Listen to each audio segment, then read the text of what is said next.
அல்ல குற்றாலத்தில் இருக்க வேண்டியதா இங்க வந்து ஏன் அவசரம் வாங்குறீங்களா? ஐயா மன்னிச்சுக்கங்க ஐயா.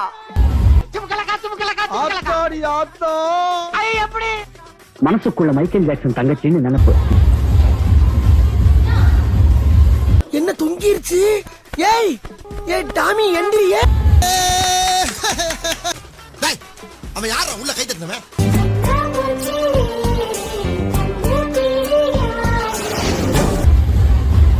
மறந்துட்டியா?